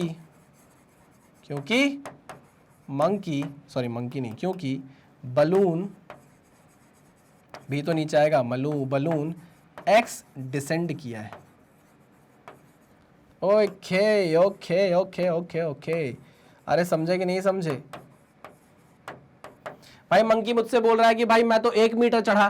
मैं बोला 1 मीटर कैसे चढ़े? बलून तो खुद 0.2 मीटर नीचे आया है। तो जो तुम इफेक्टिव चढ़े हो बेटा वो 0.8 मीटर चढ़े हो, पूरा 1 मीटर नहीं चढ़े हो। समझ में आई बात? ये किसने देखा है? जो ग्राउंड में बैठा है उसने देखकर ये बात बताई है। अच्छा, सेंटर ऑफ मास तो इनिशियली रेस्ट पे था, बिल्कुल था। और ये जो हमारा सिस्टम है बेटा, इस सिस्टम पर एक्सटर्नली कोई फोर्स लगा है क्या? नहीं। इस सिस्टम पर नेट एक्सटर्नल फोर्स कितना है? 0 है। नेट एक्सटर्नल फोर्स कितना है? 0 है। और अगर नेट एक्सटर्नल फोर्स 0 हो गया तो फिर वही कहानी, एक्सटर्नल फोर्स 0, इसका मतलब यह है सेंटर ऑफ मास का एक्सेलरेशन 0। इसका मतलब यह है velocity of centre of mass क्या हो जाएगी? कांस्टेंट हो जाएगी। अब बात यह है कि initially he centre of mass की वेलोसिटी 0 थी, तो final velocity of centre of mass क्या हो जाएगी? 0 हो जाएगी। मतलब सेंटर ऑफ मास स्टेशनरी ही रहेगा। अगर स्टेशनरी रहेगा सेंटर ऑफ मास तो हमारे पास एक बेहतरीन फॉर्मूला है, m1 dx1 plus m2 dx2 is equals to 0। नहीं, ठीक है। अगर मैं m1 मास मंकी का मान लूं, स्मॉल m मास, ऊपर कितना चढ़ रहा है वो? l माइनस एक्स, पॉजिटिव मान रहा हूं ऊपर की डायरेक्शन को। दूसरा मास है कैपिटल M, वो नीचे आ रहा है, x डिस्टेंस से इज इक्वल्स टू 0 कर लो। ये हो जाएगा small l minus small m x minus capital M x is equals to 0। हमको x की वैल्यू निकालनी है तो x उधर रख लेते हैं भैया, m x plus m x। तो ये हो जाएगा क्या? x is equals to small m l upon capital M plus small m। बताओ ऑप्शन में है क्या? ऊपर small m into L upon capital M प्लस M, ये आ गई x की वैल्यू। इतना डिसेंड किया है आपके बलून ने। समझे कि नहीं समझे? हाँ सर समझ गए, बढ़िया। यहां पर जो आप चीजें पहले रस्सी पर बैठकर ऑब्जर्व कर रहे थे, आप बंदर से पूछ रहे थे, बंदर अपने नजरिए से बता रहा था। लेकिन क्योंकि इस केस में बंदर भी ऊपर जा रहा है, बलून भी नीचे आ रहा है, रिलेटिव मोशन जैसा कंसेप्ट बन रहा है, तो हम बोलेंगे भैया हम तो ग्राउंड से बैठकर ऑब्जर्व करेंगे। तो मैंने जब ग्राउंड से बैठकर ऑब्जर्व किया तो मुझे पता चला कि मंकी एल डिस्टेंस नहीं चढ़ रहा है, एल से थोड़ा कम चढ़ रहा है। क्यों? क्योंकि बलून खुद एक्स नीचे आ रहा है, तो एल माइनस एक्स डिस्टेंस चढ़ रहा है आपका। ये कौन? मंकी। क्लियर? पक्का? सेंटर ऑफ मास स्टेशनरी था हमारा, जैसे सेंटर ऑफ मास स्टेशनरी था, फॉर्मूला लगाया, आंसर निकाल लिया। चलिए भाई आगे बढ़ते हैं। इन्हीं कंसेप्ट पर और क्वेश्चंस भी हमको करने हैं। आ जाइए क्वेश्चंस पर। क्या बोल रहा है question? 2 persons of mass 55 kg and 65 kg respectively are at the opposite ends of a boat. Opposite ends of a boat. अब यहाँ पर आपको बोट भी बनानी पड़ेगी, क्या क्या नहीं करना पड़ता, एक बोट बनानी पड़ेगी, ठीक है ना। 2 पर्सन है, 2 पर्सन है, एक है ये, ठीक है, और एक है ये। बोट के 2 अपोजिट एंड पर है ना। मास दिया है 55 kg, इनका मास दिया हुआ है 55 kg, ठीक। इनका मास दिया हुआ है कितना? 65 kg। Okay, are at the opposite end of a boat, the length of the boat is 3 metre. Length of the boat कितना दिया है आपको? 3 मीटर दी हुई है। लेंथ ऑफ द बोट आपको 3 मीटर दी है, ठीक है ना। अच्छा, बोट का वजन भी आपको दे दिया गया है कितना? m is equals to 100 kg। इतना सब कुछ आपको ऑलरेडी गिवन है। The 55 kg man walks up to the 65 kg, है ना। फाइनल कंडीशन ये बन रही है कि ये घूम कर चला गया है इसके पास। किसके पास? इस आदमी के पास। अच्छा, तो मैं आपको समझा रहा हूं प्यार से, बहुत प्यार से। प्यार से दीदार दे, दीदार दे, दीदार दे, दीदार दे, है इश्क तो गले से लगा ले, है इश्क तो गले से लगा ले, एक झलक को अख तरस गई, ठीक है। एक झलक को अख तरस गई, एक झलक को अख तरस गई, ठीक है। ये आ गई भाई बात, यहां पर पहुंच गया ये इंसान, ठीक है। मिल गए दोनों। इनिशियली क्या था? इनिशियली दोनों रुके हुए थे, है ना। Initially at rest, initially at rest. Initially क्या है भाई? ये रेस्ट पर है। अगर ये इनिशियली रेस्ट पर है, मेरी बात ध्यान से सुनना, अगर ये इनिशियली रेस्ट पर है तो आपको पता है, अगर आप इसे एक सिस्टम मान लेते हो और ये इंसान चलकर इस पर जाता है तो यहाँ पर कोई भी फोर्स एक्सटर्नली नहीं लग रहा। एक्सटर्नल फोर्स क्या है? सिस्टम पर 0 है। कुल मिलाकर वही बात है, सेंटर ऑफ मास का एक्सेलरेशन 0 आ गया, velocity of centre of mass क्या आ गई? कांस्टेंट आ गई, है ना। लेकिन आपको क्योंकि बोल दिया गया है कि इनिशियली ये रेस्ट पर है, तो इसका मतलब ये है कि VCOM क्या है? इनिशियली 0 है। तो अगर initially he centre of mass की वेलोसिटी 0 है तो फाइनली भी सेंटर ऑफ मास की वेलोसिटी क्या हो जाएगी अगर इसके पास पहुंच जा रहा है तो? अरे बताओ ना, वो पूछ रहा है the boat is in still water in the centre of mass of the system shifts by. अरे भैया, फाइनली भी सेंटर ऑफ मास की वेलोसिटी 0 ही रहेगी। अरे हाँ कि ना, हाँ कि ना, initial velocity is equals to centre of mass की फाइनल वेलोसिटी। ये दोनों बराबर ही हैं। इसका मतलब ये हुआ कि centre of mass is stationary Baba, centre of mass is stationary, वो कहीं नहीं जा रहा है। तो वो पूछ रहा है कि बताओ सेंटर ऑफ मास कितना शिफ्ट हुआ अगर ये इसके पास चला जाता है? तो बिल्कुल शिफ्ट नहीं होगा। आंसर क्या हो जाएगा? 0। आंसर क्या हो जाएगा? 0। शिफ्ट तब होता भैया जब पहले ये मोशन में होते। समझ में आई बात? समझ में नहीं आई? आ गई होगी यार, सिंपल सा कंसेप्ट था, कुछ भी नहीं था। यही है कंसेप्ट, ये बस ये है कंसेप्ट, बस। ये सब तो मैंने आपको जबरदस्ती बना के दिखाया। अगर मैं आपको सिर्फ ये बता देता तो आप समझ नहीं पाते, इसलिए मैंने ये बनाया है फिर ये बनाया है, ठीक है। पक्का? चलो आगे बढ़ते हैं। Next question. पिंकी हा पिंकी 50 किलो की, सत्यम 60 किलो का। पिंकी 50 किलो की, सत्यम 60 किलो का। 2 बोट बनानी पड़ेगी मुझे। आ जाओ आ जाओ, आ आ आ आ आ आ आ अरे ठीक है, चलो भैया। यहां पर पिंकी खड़ी है ना। अरे हट जा सामने से, तेरी पिंकी खड़ी है। अरे हट जा सामने से, मेरी पिंकी खड़ी है, ठीक है। ये है भैया सत्यम, ये है पिंकी। तो यहाँ पर पिंकी का मास आपको दे दिया गया है 50 किलो, ठीक है ना। और सत्यम का मास आपको दे दिया गया है 60 किलो, ठीक है। आगे is are sitting at the two extreme of a 4 metre long boat. ये है 4 मीटर की बोट, 4 मीटर की बोट, ठीक है ना। अच्छा, बोट का भी वजन दे दिया गया है, तो यहाँ पर M3 भी आ गया आपके पास एक 40 kg, ठीक। अच्छा sir, standing still in water. अरे स्टैंडिंग स्टिल इन वाटर मतलब COM is at rest, COM is at rest. नहीं, हाँ कि ना? मतलब सेंटर ऑफ मास की इनिशियल वेलोसिटी कितनी दी है? 0 दी है। अगर आप इसको एक सिस्टम मान लो तो आप यहां बोल सकते हो कि external force on the system कितना है? External force on the system कितना है? 0 है। External force on the system अगर 0 हुआ तो मुझे बताओ सेंटर ऑफ मास की एक्सेलरेशन कितना हो जाएगा? 0। यानी कि velocity of centre of mass क्या हो जाएगा? कांस्टेंट हो जाएगा। फटाफट लिख दिया मैंने इस चीज को। यानी कि आपका सेंटर ऑफ मास क्या रह जाएगा? स्टेशनरी ही रह जाएगा। ये मैंने आगे क्वेश्चन पढ़ा ही नहीं, पहले जो मुझे पता है मैंने फट से लिख लिया। इसका मतलब ये है centre of mass remain stationery, है ना। मैंने क्वेश्चन पढ़ा ही नहीं है बेटा, देखो तुम जो कंसेप्ट पहले लिख कर रख लिया। अब आगे बढ़ते, standing still in water to discuss a mechanics problem. हट, झूठ बोलते हैं मैं कभी ना जाऊं पिंकी से मैकेनिक्स की प्रॉब्लम डिस्कस करने, क्योंकि उसको बिल्कुल नहीं आता, मुझे पता है। गलत सोच रहे थे ना, गलत सोच रहे थे ना, बस तुम लोग का ना दिमाग गलत ही डायरेक्शन में जाता है।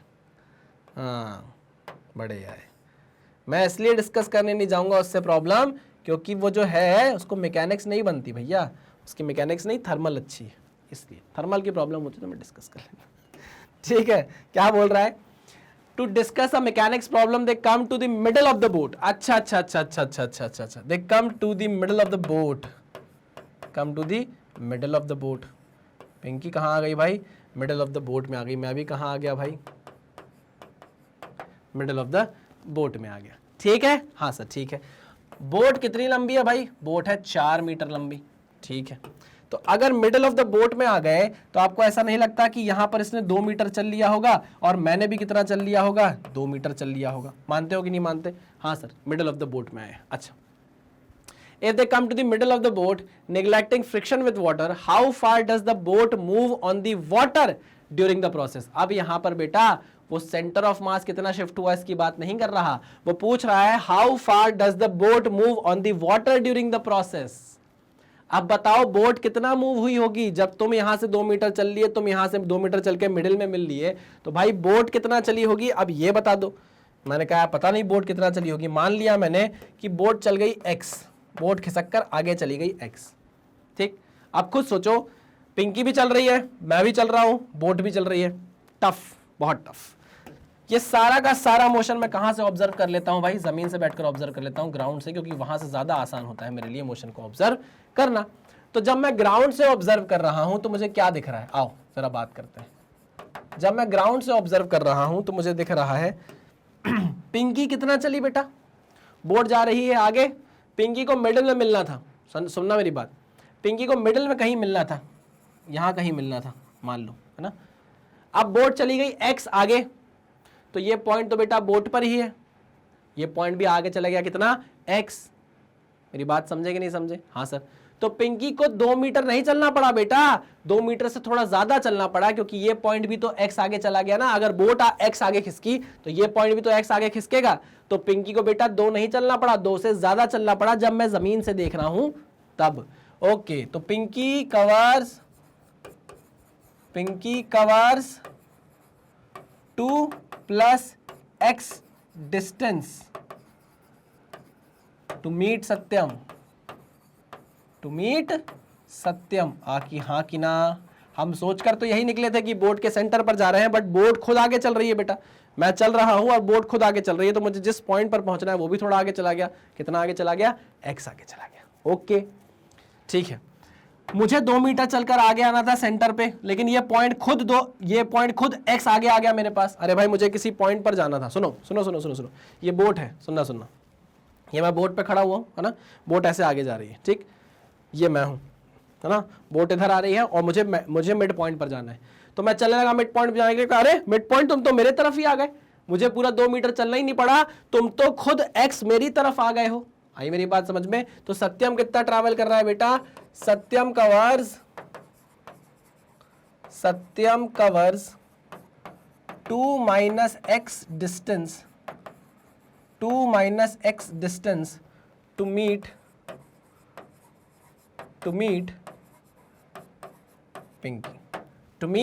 पिंकी।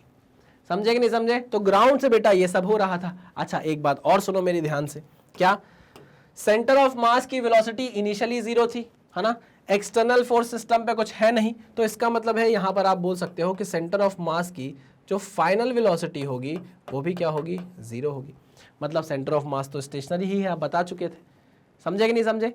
तो हमको इस x की वैल्यू कैसे पता चलेगी? अरे भाई सेंटर ऑफ मास अगर स्टेशनरी है तो उस केस में आप एक फॉर्मूला लगाते हो, भूल गया क्या m1 dx1 plus m2 dx2 plus m3 dx3 is equals to, लो भाई ये 0, सेंटर ऑफ मास का डिस्प्लेसमेंट 0, क्योंकि सेंटर ऑफ मास स्टेशनरी है। मास 1 कितना दिया हुआ है, 50 kg, ठीक है, वो चल कितनी रही है भैया, 2 प्लस x, ठीक है ना। ये इधर आ रहे हैं भैया, 2 माइनस एक्स चल रहे हैं बट इस डायरेक्शन में चल रहे हैं, तो माइनस लगा देता हूँ। m2 कितना है 60 kg, 2 माइनस एक्स, फिर है बोट का मास 40 kg और वो कितना चल रहा है भैया x इस डायरेक्शन में, इसलिए प्लस लिया हुआ है, इज इक्वल्स टू 0। इसको हम क्या करेंगे, सॉल्व करेंगे। आओ इसको सॉल्व करेंगे, सॉल्व करेंगे, सॉल्व करेंगे, सॉल्व करेंगे, सॉल्व करेंगे, सॉल्व करेंगे। इसको मिटा देता हूं,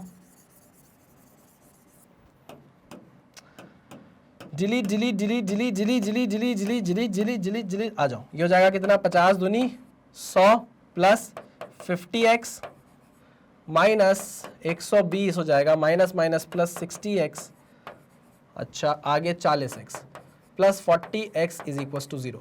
60x plus 40x is equal to 100x, 100 और 50 कितना हो जाएगा 150x, ठीक है ना। 60 40 100 और ये 50 150, ये हो जाएगा 120 माइनस 100, ठीक है। तो 150x is equal to 120 minus 100 is 20, कटा कटा x इज इक्वल टू 2/15, है ना, 2/15 मीटर। ये आ गई वैल्यू। अब इसमें सेंटीमीटर में दिया हुआ है तो आओ निकाल लेते हैं भाई। तो 2/15 कितना हो जाएगा 0, ये हो जाएगा 0, 15 एकम 15 बचा 5, 15 तिया 45, तो 13 समथिंग 13.3 सेंटीमीटर आंसर आ गया। कितना आ गया 13.3 centimetre is your answer. Boat कितना खिसक गई भाई 13.3 खिसक गई। अब आप ये मुझसे पूछेंगे कि सर आपने बोट को इधर ही क्यों खिसकाया, बेटा इधर खिसका लेते, कोई दिक्कत की बात नहीं थी। मुझे नहीं पता कि बोट उधर जाएगी, मैं अगर x इधर ले लेता बेटा तो ये वैल्यू किस में आ जाती, नेगेटिव में आ जाती, और कुछ नहीं होता।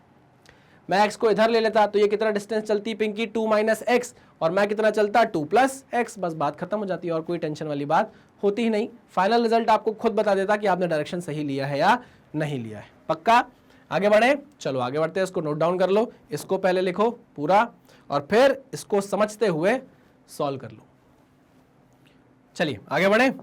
अब आ जाता है law of conservation of linear momentum, जो कि हम ऑलरेडी पढ़ चुके हैं, ठीक है, लेकिन इसको थोड़ा सेंटर ऑफ मास के तरीके से देख लेते हैं। आप पढ़ ही रहे तो न्यूटन्स लॉज ऑफ मोशन में जब हम सेकंड लॉ पढ़ रहे थे उसके बाद या उसके एक लेक्चर पहले मैंने आपको कंजर्वेशन ऑफ लीनियर मोमेंटम पढ़ा दिया है, क्वेश्चन करा दिए हैं। ये सिर्फ एक क्विक रिव्यू है सेंटर ऑफ मास के नजरिए से, देख लीजिए फटाक से। हमने फॉर्मूला पढ़ा हुआ है VCOM का, वो क्या है भाई m1 v1 vector plus m2 v2 vector plus dot dot dot dot plus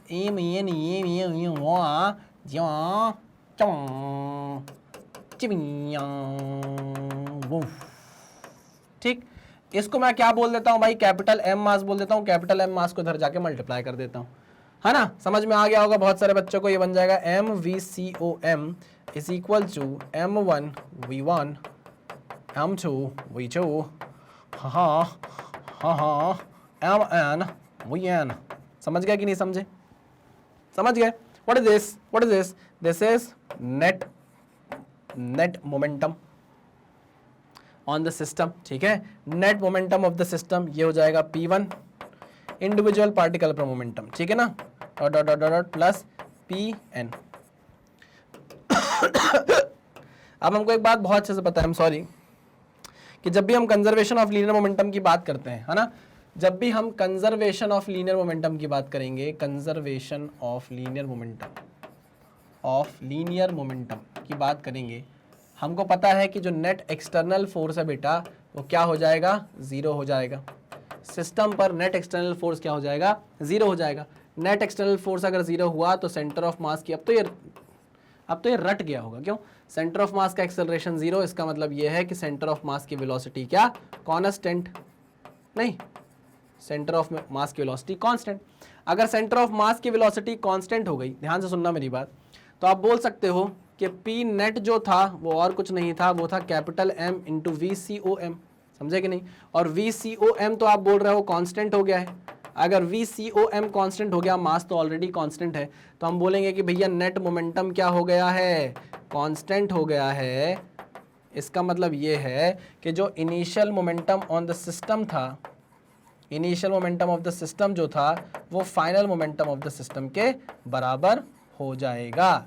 किस केस में, जब आप ये बोल रहे हो, है ना। समझ में आया कि नहीं, हाँ सर समझ में आ गया। So this is nothing but conservation of linear momentum.